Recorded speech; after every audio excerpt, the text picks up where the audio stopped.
एक तरफ ओवैसी मुस्लिमों के रहनुमा बनकर 24 के चुनाव में बाजी अपने पक्ष में करने की पूरी कोशिश कर रहे हैं, तो वहीं बीजेपी की उम्मीदवार माधवी लता सधे हुए अंदाज में ओवैसी को कड़ी टक्कर देती दिख रही हैं।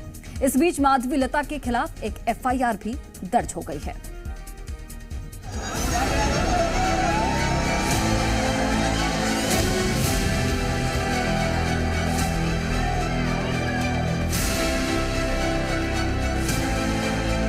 असदुद्दीन ने खुद मुसलमान कौम पे जो ज्यादती की है। हैदराबाद से बीजेपी उम्मीदवार माधवी लता एआईएमआईएम अध्यक्ष असदुद्दीन ओवैसी को लगातार ललकार रही हैं और ओवैसी भी खुलकर माधवी लता के खिलाफ मोर्चा खोले हुए हैं। इस बीच माधवी लता के खिलाफ कांग्रेस की शिकायत पर एफआईआर दर्ज हुई है।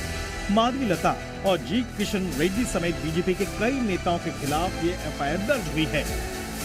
आरोप यह है कि बीजेपी की चुनावी मंच पर बच्चे नजर आए। दोनों के हाथ में बीजेपी का बैनर था। दोनों बच्चे बीजेपी के लिए नारे भी लगा रहे थे। बच्चों का चुनावी रैली में उपयोग करने के लिए आचार संहिता का कथित उल्लंघन करने का मामला दर्ज किया गया है। अब इस मामले में खुद माधवी लता ने कड़ी प्रतिक्रिया दी है। कांग्रेस एक कठपुतली को रखी भाई, अभी कठपुतली तो बाहर नहीं फिर सकता। जब कठपुतली बाहर नहीं फिर सकता, जब खुद के कोई प्यार करने वाले नहीं है, जब एक कठपुतली को खुद के कोई लोग नहीं है, तो क्या करते घर में बैठे बैठे एसी रूम में ये वीडियो निकालो, वो वीडियो निकालो, एडिटिंग करो, मार्फिंग करो, इसके ऊपर केस डालो, उसके ऊपर केस डालो। इससे ज्यादा क्या कर सकते वो लोग? लोगों के बीच में जाएंगे, लोगों के तकलीफ समझेंगे, लोगों के तकलीफों के लिए कोई हल निकालने की इरादा है तो बात अलग होती थी। इनका तो वो इरादा है ही नहीं है। माधवी लता ने राहुल गांधी पर प्रहार करते हुए कहा कि वो खुद भी बच्चों को प्रचार में ले जाते हैं।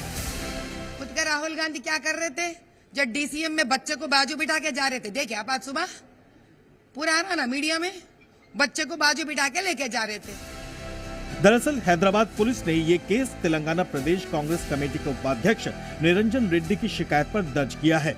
निरंजन रेड्डी ने दावा किया था कि 1 मई को लाल दरवाजा से सुधा टॉकीज तक बीजेपी की रैली में माधवी लता समेत बीजेपी नेताओं ने हिस्सा लिया था। उन्होंने अपनी शिकायत के साथ मंच और उस पर मौजूद बच्चों की फोटो को बतौर सबूत पुलिस को सौंपा है।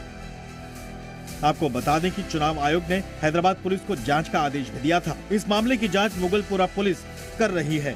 इस एफआईआर के बाद ओवैसी नए सिरे से माधवी लता पर हमला बोल सकते हैं। वैसे दोनों के बीच जुबानी जंग जारी है। यहाँ पर हैदराबाद में पिछले 15-18 साल से कोई कम्युनल राइट नहीं हुआ। नुकसान तो किसका होगा भाई? नुकसान तो तेलंगाना का होगा। वो हरकत वो कर रहे हैं, अब हर चीज का इल्जाम हम पे डाल देंगे तो कैसा होगा? ये असदुद्दीन अकबरुद्दीन हैदराबाद में ऐसा कुछ भी बात करके लोगों को आगे नहीं भड़का सकते, क्योंकि इनके काले करतूत इतने ज्यादा है, लोग तंग आ चुके हैं। आप कौन होते कि आपसे जाके परमिशन? आप मेरे बाप हैं, आप मेरे माँ हैं, कि हम आपसे आके पूछेंगे? अब कल आप बोलेंगे आप वहां पर नहीं बैठना चाहिए। वो जो उत्तराखंड का मॉडल है बड़ा खतरनाक मॉडल है। बताइए कौन से योजना पर हिंदू मुसलमान लिखा हुआ है?